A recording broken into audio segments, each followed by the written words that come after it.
करने जा रहा हूं, जिसके ऊपर मैंने 10 महीने पहले एक वीडियो बनाई थी और जब मैंने ये स्टॉक आपको बताया था तब इसके बारे में बहुत ही कम लोग जानते थे, लेकिन आज हर कोई इस शेयर में इन्वेस्ट करना चाहता है क्योंकि जब मैंने आपको ये शेयर बताया था तब इसकी प्राइस थी 9 रुपीज एंड 40 पैसा और आज सिर्फ 10 महीने बाद इसकी प्राइस है 40 रुपीज एंड 35 पैसा। तो जिन्होंने हमारी उस वीडियो को देखकर इस शेयर में इन्वेस्ट किया था उनका पैसा ऑलरेडी 4 गुना से ज्यादा हो चुका है और इस स्टॉक का नाम है ट्राइडेंट। तो अगर अब आप इस स्टॉक में इन्वेस्ट करना चाहते हैं या फिर आपने पहले से इन्वेस्ट कर रखा है और आप जानना चाहते हैं कि उसके अब फंडामेंटल कैसे हैं, तो इस वीडियो को पूरा ध्यान से जरूर। दोस्तों ध्यान रहे कि वीडियो सिर्फ एजुकेशन पर्पस के लिए है, ये कोई बाइंग या सेलिंग एडवाइस नहीं है। तो अगर आप इन्वेस्ट करते हैं तो अपने रिस्क पर करें और चाहे आपको लाइफ में कितना भी भरोसा हो कभी भी लोन लेकर इन्वेस्टमेंट ना करें क्योंकि इससे बहुत बड़ी मुसीबत में पड़ सकते हैं, क्योंकि इसके बिजनेस को समझने के बाद ही हम इसके फंडामेंटल्स को समझ पाएंगे। तो दोस्तों ये कंपनी यान यानी कि धागा, होम टेक्सटाइल्स यानी कि कपड़ा, पेपर और केमिकल्स मैन्युफैक्चर करती है। सबसे पहले यान कैटेगरी की बात करें तो यान कैटेगरी में ये कंपनी इंडिया की 3rd लार्जेस्ट मैन्युफैक्चरर है और इसका 26% रेवेन्यू यान कैटेगरी से ही आता है। इस कैटेगरी में ये कंपनी कॉटन यान, स्लब यान, ओपन एंड यान, ब्लेंडेड यान एक्सेट्रा मैन्युफैक्चर करती है और लास्ट फाइनेंशियल ईयर से इस कंपनी ने 1140 करोड़ रुपए का यान एक्सपेंशन स्टार्ट किया है अपनी कैपेसिटी को 48,482 टन पर एनम बढ़ाने के लिए। तो यान कैटेगरी में ये कंपनी खुद को एक्सपेंड कर रही है और बहुत अच्छा पहले से ही परफॉर्म करती आ रही है। अब होम टेक्सटाइल्स की बात करें तो एक कंपनी होम टेक्सटाइल्स कैटेगरी में इंडिया की 2nd लार्जेस्ट मैन्युफैक्चरर है। इसमें एक कंपनी डेकोरेटिव पिलोज, बेडशीट्स, टेरी टॉवल्स एक्सेट्रा मैन्युफैक्चर करती है और टेरी टॉवल्स की तो एक कंपनी वर्ल्ड की लार्जेस्ट मैन्युफैक्चरर है। इस कंपनी का 54% रेवेन्यू यानी कि आधे से ज्यादा रेवेन्यू होम टेक्सटाइल कैटेगरी से ही आता है और ये कंपनी यान कैटेगरी में जो एक्सपेंशन कर रही है ना उसका बेनिफिट होम टेक्सटाइल को भी मिलेगा क्योंकि होम टेक्सटाइल का ज्यादातर प्रोडक्शन यान से ही होता है। अब पेपर कैटेगरी की बात करें तो ये कंपनी वर्ल्ड की largest wheat straw based paper manufacturer है और इसका 20% रेवेन्यू पेपर कैटेगरी से आता है। इस कैटेगरी में भी ये कंपनी 200 करोड़ रुपीस का एक्सपेंशन कर रही है अपनी कैपेसिटी को 20,000 टन पर एनम बढ़ाने के लिए। तो इस कैटेगरी को भी बेनिफिट होगा और इनके जो दोनों एक्सपेंशन है वो इस फाइनेंशियल ईयर के एंड तक कंप्लीट होने के चांसेस हैं। इसके अलावा ये कंपनी केमिकल्स भी मैन्युफैक्चर करती है और ये कंपनी नॉर्थ इंडिया की largest commercial and battery grade sulphuric acid manufacturer है।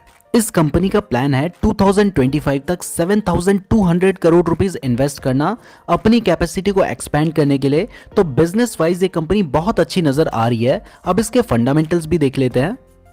तो दोस्तों इसमें मैं आपको थोड़ा सा 10 महीने पहले जो इसके फंडामेंटल्स थे वो और आज जो इसके फंडामेंटल्स हैं उन दोनों के बीच में कंपैरिजन करके दिखाता हूं ताकि आपको थोड़ा बेटर समझ आए। तो दोस्तों 10 महीने पहले इसकी जो मार्केट कैपिटलाइजेशन थी वो थी 4,765 करोड़ यानी कि तब ये एक स्मॉल कैप कंपनी थी और अब इसकी मार्केट कैपिटलाइजेशन हो चुकी है 20,429 करोड़ यानी कि अब ये एक लार्ज कैप कंपनी बन चुकी है।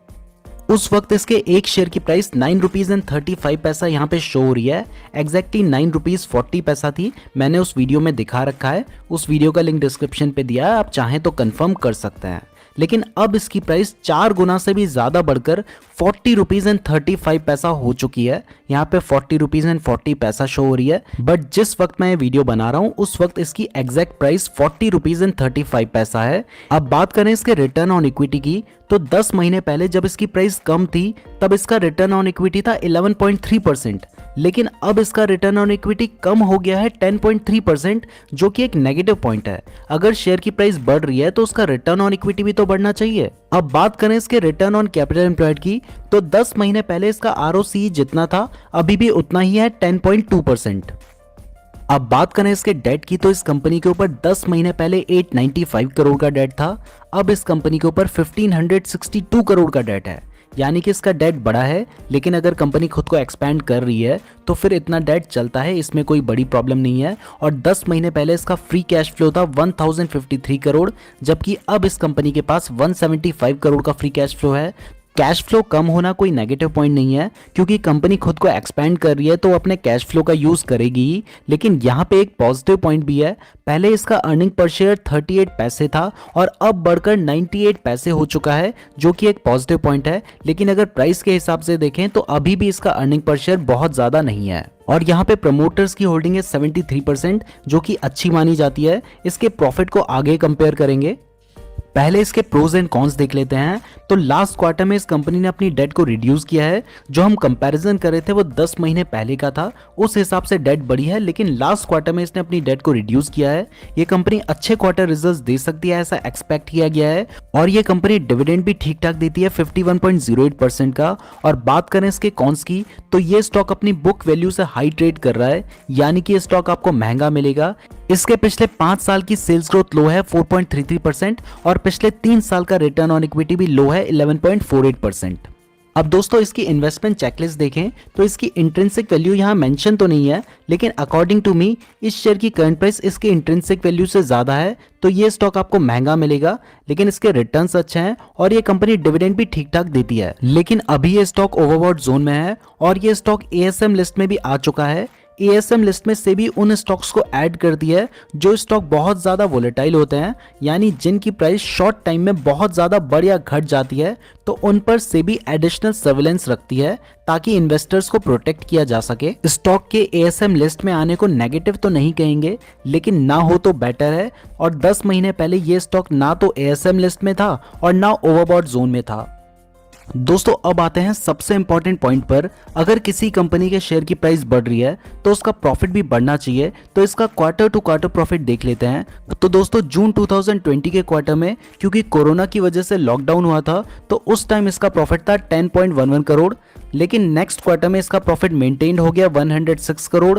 दिसंबर 2020 के क्वार्टर में ये 112 करोड़ हुआ, यानी कि बढ़ गया। और मार्च 2021 के क्वार्टर में ये थोड़ा सा कम हुआ था 76.45 करोड़। लेकिन इस फाइनेंशियल ईयर के क्वार्टर 1 यानी कि जून 2021 में इसका प्रॉफिट सीधा बढ़कर 206.81 करोड़ हो चुका है। तो दोस्तों क्वार्टर 1 में इस कंपनी का प्रॉफिट तो इंक्रीज हुआ है और क्वार्टर 2 में भी अगर इस कंपनी का प्रॉफिट इंक्रीज होता है तो ये बहुत ज्यादा पॉजिटिव साइन होगा। लेकिन इसके क्वार्टर 2 के रिजल्ट्स अभी कंपनी बहुत अच्छा बिजनेस कर रही है, कंपनी खुद को एक्सपैंड भी कर रही है, कंपनी का रेवेन्यू लगातार इंक्रीज हो रहा है और क्वार्टर 1 में कंपनी का प्रॉफिट भी बहुत अच्छा इंक्रीज हुआ है। बट उस हिसाब से प्राइस बहुत ज्यादा बढ़ी है, स्टॉक ओवरबॉट जोन में है। इसके अलावा इसकी प्राइस बहुत ज्यादा बढ़ने के पीछे रीजन ये भी है कि इसने recently direct to consumer website launch की है, जिससे डायरेक्टली कंज्यूमर इस कंपनी से प्रोडक्ट खरीद पाएंगे, तो इस तरह इस कंपनी का प्रॉफिट इंक्रीज हो सकता है।